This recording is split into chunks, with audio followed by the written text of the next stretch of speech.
Salmo 118 es el capítulo que está en el centro de la Biblia. Para los buenos estudiosos de la Biblia se darán cuenta que así es. El Salmo 118 es el capítulo que está en el centro de la Biblia. Pero esto no es lo más sorprendente, sino que antes de este salmo se encuentra el capítulo más pequeño de la Biblia. Y después de este se encuentra el capítulo más grande de la Biblia. Sorprendente. De pronto para alguno dirá, el Salmo 118 está en el centro de la Biblia. El Salmo 117, el versículo más pequeño. Luego le sigue el Salmo 119, el capítulo más largo. Pues yo no le veo como. De pronto para los que no son curiosos no se han dado cuenta de esto, pero para mí sí es sorprendente. ¿Por qué? Porque este es un misterio. O más bien, ¿qué misterio puede haber en esto? Y yo he encontrado que una de las cosas que nos pueden hablar de esta extraña coincidencia es de equilibrio. Equilibrio. En la mitad, capítulo más pequeño, el capítulo más largo, y ese se encuentra en la mitad. Entonces, podemos ver que esa extraña coincidencia es equilibrio. ¿Qué es equilibrio? Equilibrio es armonía entre cosas diversas. Armonía entre cosas diversas. No podría ser otra cosa, sino que siempre es necesario, hermano, guardar un equilibrio en todo lo que hacemos. Tal parece que Dios nos quiere enseñar a través de esta extraña coincidencia que nosotros debemos guardar un equilibrio en todo lo que hacemos. Ahora, siendo el Salmo 118, el objeto de nuestro estudio, y habiendo determinado que una de las implicaciones del mismo es el equilibrio, entonces podemos sacar algunas deducciones para ser aplicada a nuestras vidas, principalmente en el hogar. Así que vamos a mirar por qué Dios nos quiere enseñar el equilibrio en todo lo que hacemos. Uno se da cuenta que en la Biblia está llena de ejemplos de muchos hogares desequilibrados, también hogares equilibrados. Pero la Biblia nos muestra muchos hogares que estaban totalmente desequilibrados. Esto no lo hace para que nosotros los juzguemos a esos hogares, y mucho menos para que encontremos justificación al hogar nuestro si está desequilibrado. Porque hay quienes dicen, vea, si el hogar de la Biblia de fulano de tal era así, pues ¿cuál es el problema? Vea, está en la Biblia. Algunos tratan de encontrar en esos errores justificación. Y no es la razón por el cual Dios permitió que esos errores de esos hogares estén plasmados en la Biblia para que nos justifiquemos, sino para que aprendamos de esos errores. Ejemplo, Vamos a mirar unos ejemplos de unos hogares desequilibrados. Uno de ellos es el hogar del hijo pródigo. En el hogar del hijo pródigo vemos nosotros que por ningún lado aparece la imagen femenil no aparece la imagen de la mujer, no aparece la mamá. De pronto el hombre era viudo, quién sabe, pero no aparece. No se le da importancia a la madre. Y en algunos hogares es así. El hombre con su autoritarismo anula a la esposa totalmente. Otro de los ejemplos de estos hogares es el hogar de Isaac. Vemos nosotros la preferencia que había. Él se inclinaba por Jacob y su esposa. Él se inclinaba por Esaú y su esposa por Jacob. Había un desequilibrio.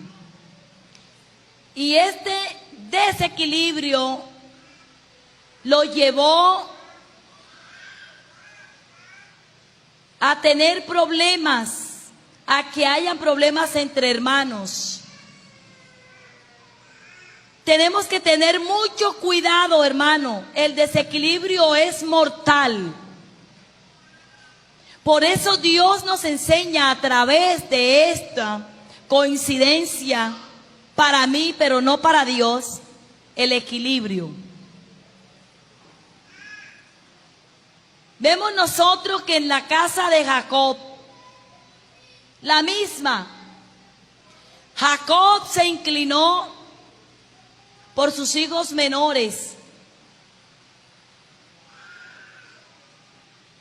En la casa del rey Acab, era más fuerte la opinión de la mujer. La mujer era la de la batuta.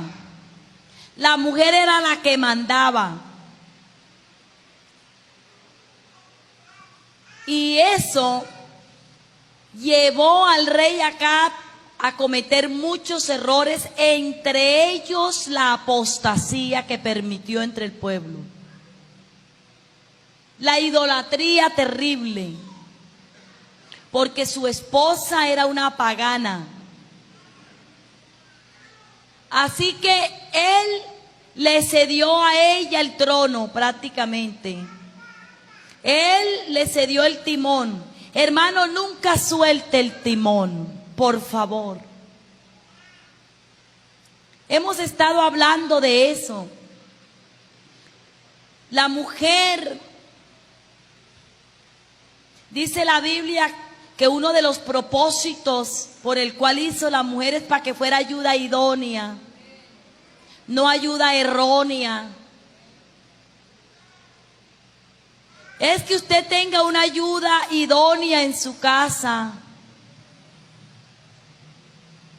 no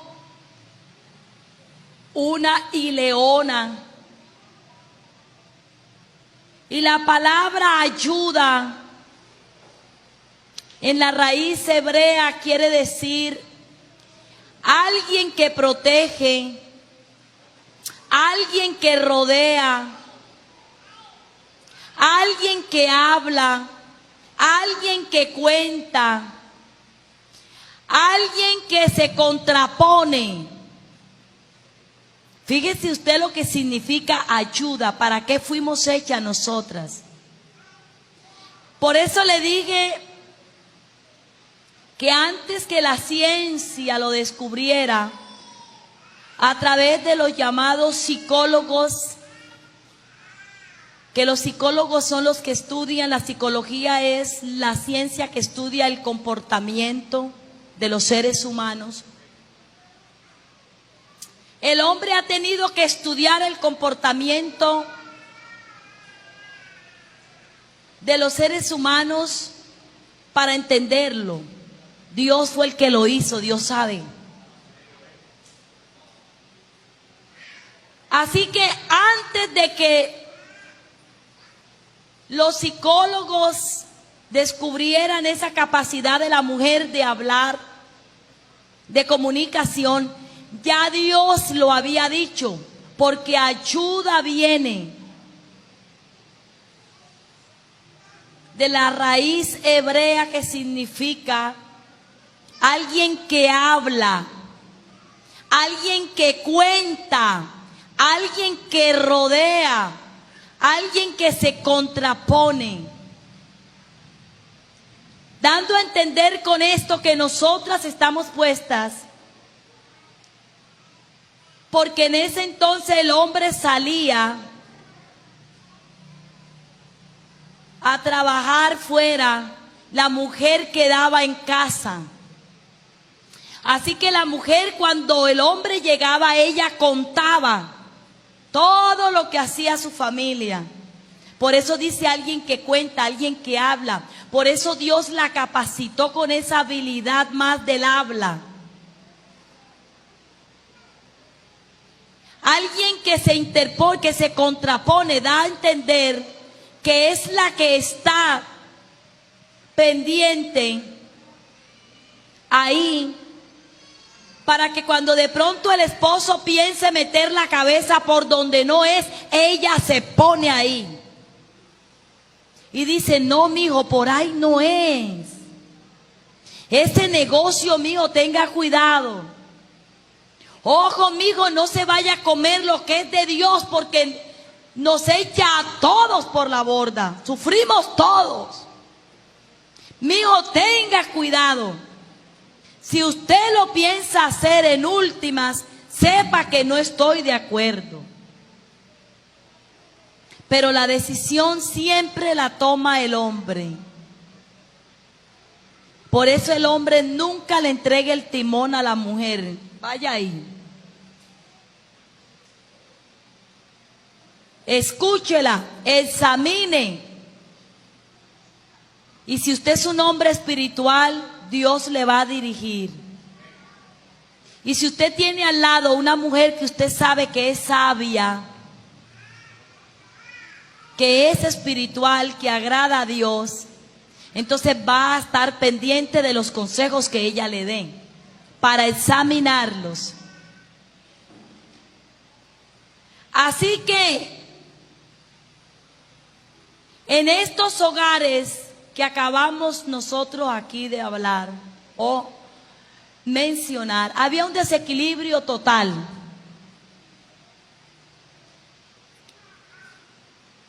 Continuando con el pasaje en referencia, encontramos en el versículo 15 que dice: voz de júbilo y de salvación hay en las tiendas de lo justo. Es necesario, hermanos, que hagamos una revisión de nuestra casa y ver qué hay en nuestra casa. A ver si encontramos de pronto que nuestro hogar en nuestro hogar hay un desequilibrio. Debemos examinarnos y vamos a ver en esta reflexión: voz de júbilo y de salvación hay en las tiendas de lo justo. Mire que en la tienda de los justos hay una voz que es de júbilo, de alegría, de salvación. Entonces vamos a ver qué voz hay en tu casa. Porque si La Biblia dice, voz de júbilo y de salvación hay en la tienda de lo justo. Examinemos qué voz hay en nuestra casa. ¿Qué acciones o actitudes predominan en nuestra casa? En algunos hogares, de pronto la voz que hay en tu tienda o en tu hogar es voz de contienda. No hay voz de júbilo y de salvación, sino ahí es una voz de contienda. Los hijos a toda hora viven aburridos, amargados. Para ellos llegar a sus casas es un martirio, porque a toda hora es la contienda. Papá no sabe decirle las cosas a la mamá. Mamá no sabe hablarle a su esposo con respeto.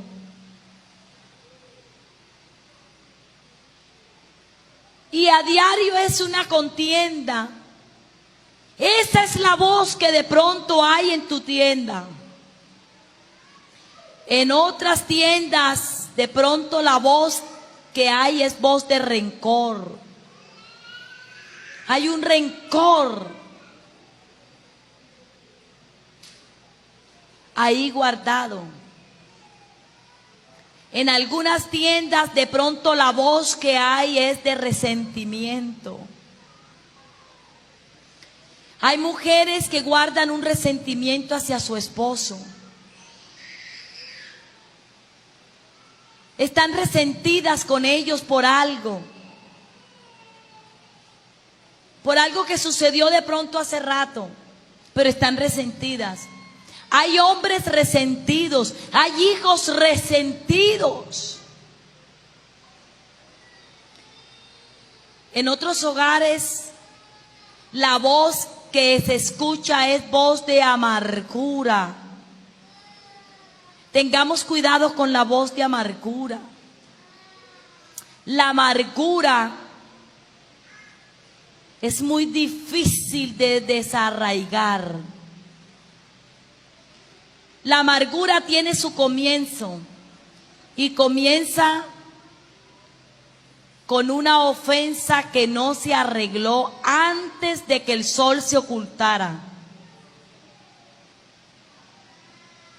Por eso el antídoto para el resentimiento, la ofensa, es el perdón. Dios dejó el perdón. Mire, hermanos, el propósito del perdón es para liberarnos a nosotros mismos. Ese es el propósito del perdón. Para sacarnos a nosotros de la cárcel. Porque cuando una persona no perdona, queda encerrada.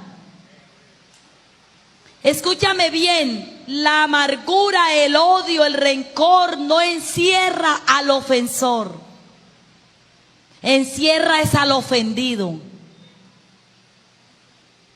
Y por eso Dios dejó el perdón para que te libere a ti, no para liberar al otro. Porque el otro no quedó encarcelado, quedaste encarcelada tú. O encarcelado tú, hermano. Así que si aquí hay algún hermano, alguna hermana, algún joven que está amargado contra sus padres, que tiene una amargura hacia sus padres, una madre amargada con sus hijos, una mujer amargada con su esposo o el esposo con ella, déjeme decirle que la amargura es el pecado que más contamina. Porque dice la Biblia que cuando la persona está amargada, contamina a todo mundo. Hay gente amargada hacia su pastor.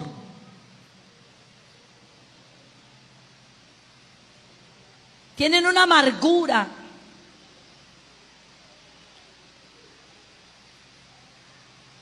Así que, hermanos, en esta hora, la pregunta es: ¿qué voz hay en tu tienda?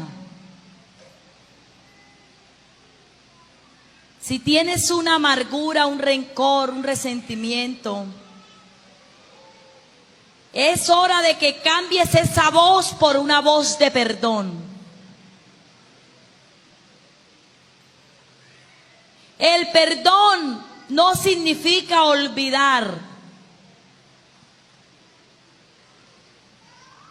El perdonar no significa olvidar.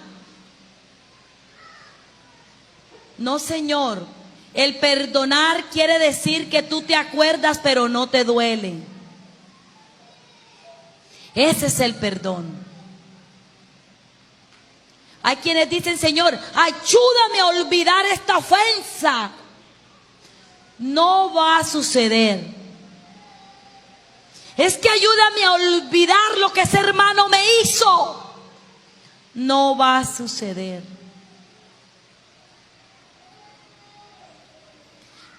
La forma de pedir es: Señor, ayúdame a que no me duela lo que ese hermano me hizo. Y eso solo se logra perdonando. Acuérdate que el perdón se hizo fue para liberarte a ti, para liberarme a mí, no para sacar de la cárcel al otro. Porque es que a veces yo creo que si yo perdono a la otra persona, la voy a eximir de las consecuencias de la falta que me hizo. No. Es que si yo lo perdono a él, ya Dios no le hace nada. No, Señor.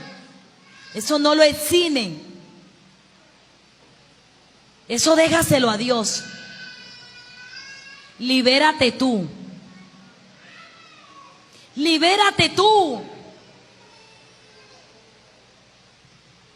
Una vez hablé con unos hermanos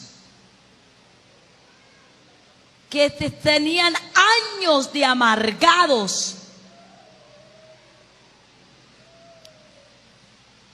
Y uno dice: tenía razón de amargarse, de tener esa amargura. ¿Sí sabe, hermanos, que lo peor que uno puede tener es la razón? ¿Sí sabía usted eso? Lo peor que a uno le puede pasar es tener la razón. Porque por la razón uno se mata. Y uno saca adelante lo que sea. Es que yo tengo razón. Estos hermanos le mataron una hija en plena puerta de su casa. Se la mataron ahí. El hombre lo metieron a la cárcel. Y ya estos hermanos tenían años con esa amargura, con ese odio hacia ese hombre. Ahora sí entienden por qué les digo que lo peor que le puede pasar a uno es tener la razón. Porque ellos se creían con razones para estar amargados y para odiar a ese hombre. ¿Y tenía razón o no tenía razón?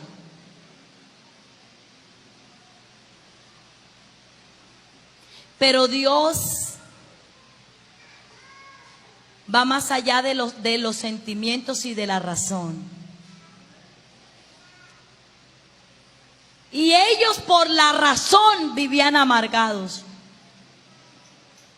Y no perdonaban al hombre porque ellos pensaban que al perdonarlo, Dios lo iba a sacar de la cárcel. Entonces yo hablé con ellos. Y le dije: si ustedes no perdonan, ustedes se van a podrir en la cárcel, porque más encarcelados están ustedes que él. Porque por lo menos él sabe que está pagando lo que hizo, pero ustedes están encarcelados. Y no crean ustedes que el perdón a él lo va a liberar. El perdón lo libera es a ustedes.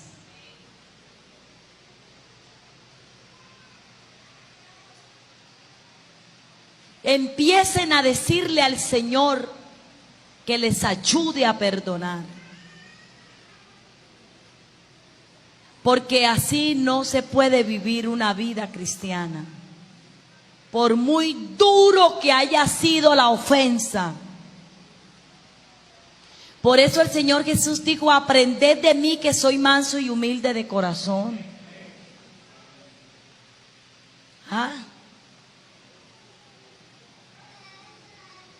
No sé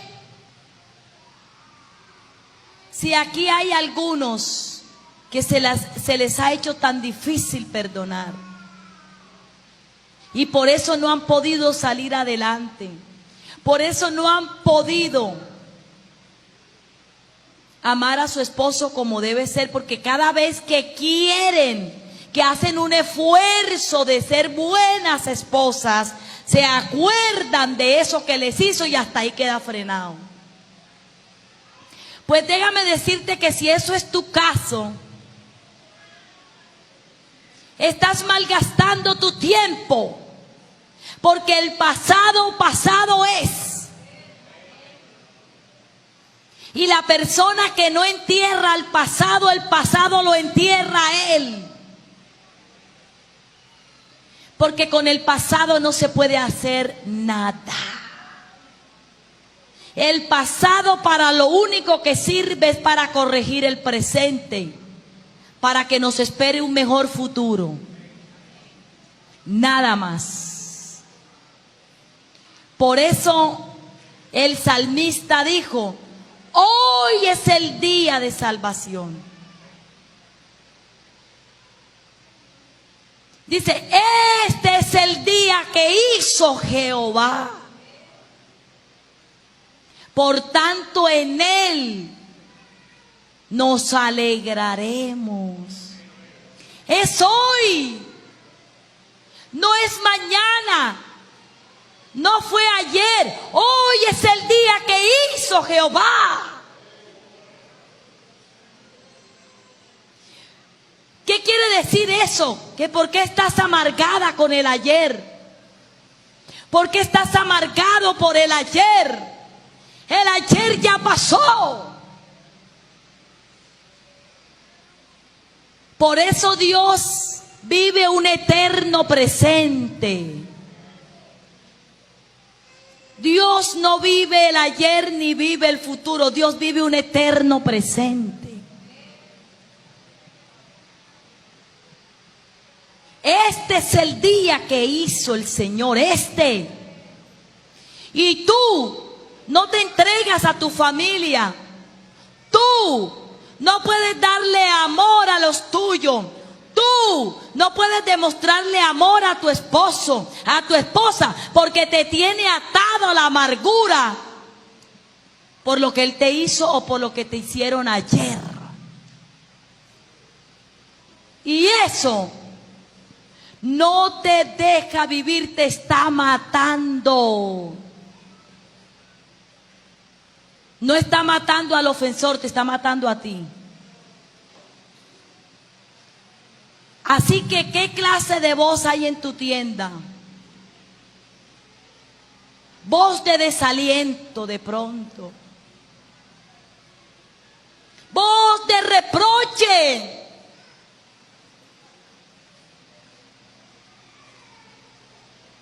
Si esta es alguna de las voces que hay en tu casa, yo, en el nombre de Jesús, te digo que hasta hoy puede ser, hasta hoy puedes decirle esa voz: hasta aquí llegaste. No hay más. No hay más voz voces de esa clase en mi casa. No más con esa voz en mi vida. Porque de hoy en adelante va a haber voz de perdón. Voz de ánimo. Yo no voy a permitir que el pasado destruya mi presente, porque está destruyendo tu presente y tu futuro. Yo me decido hoy a perdonar. Y hoy me decido a vivir el día como dijo el Señor. No os afanéis por el día de mañana, porque tú no sabes qué traerá de sí el día. Bástale a cada día su propio afán.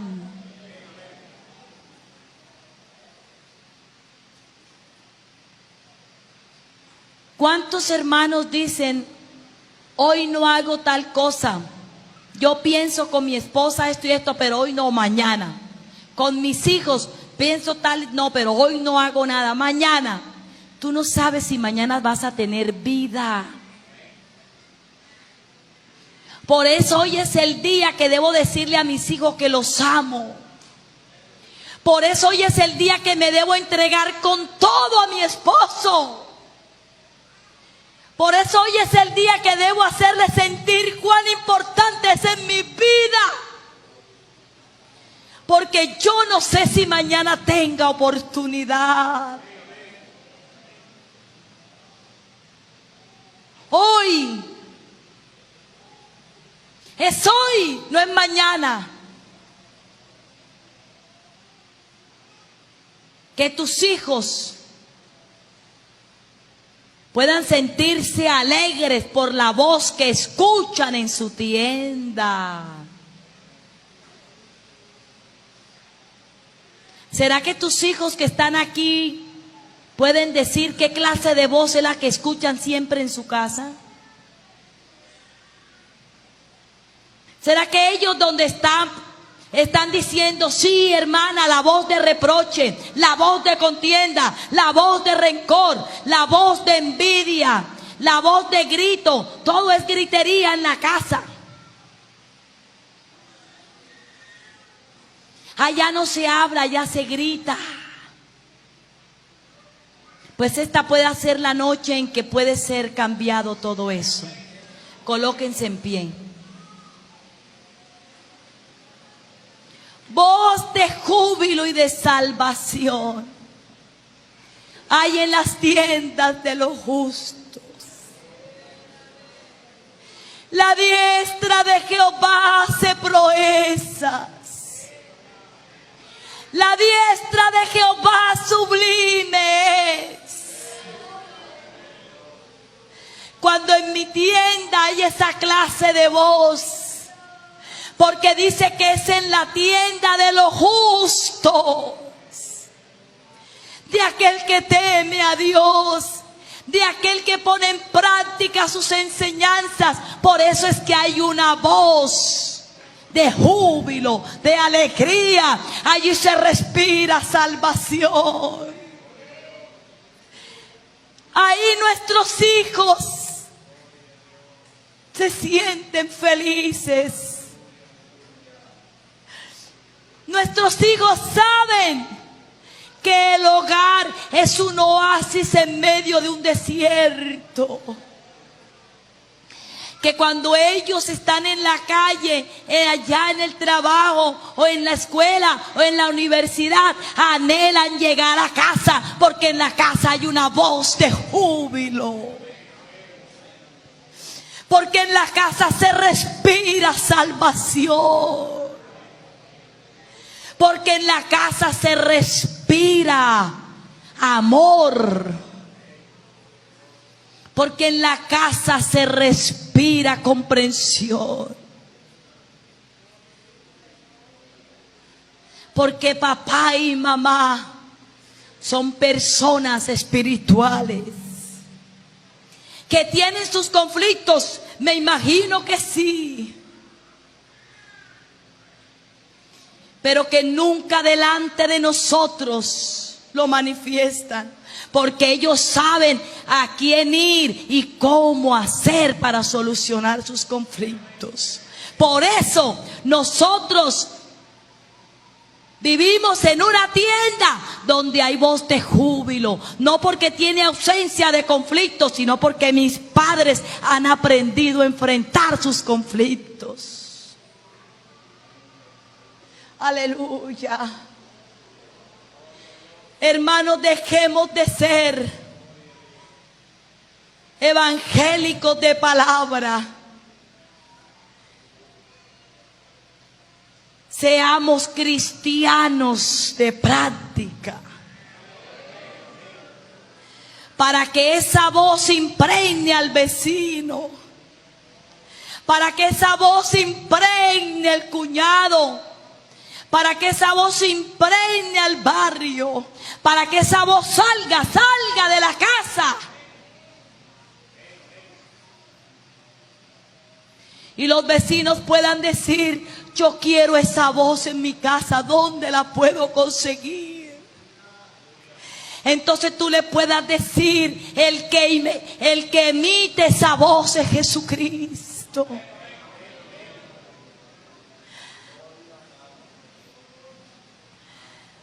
Hoy culminamos esta semana de familia con esta reflexión. ¿Qué voz hay en tu tienda? Señor Jesús, Dios maravilloso,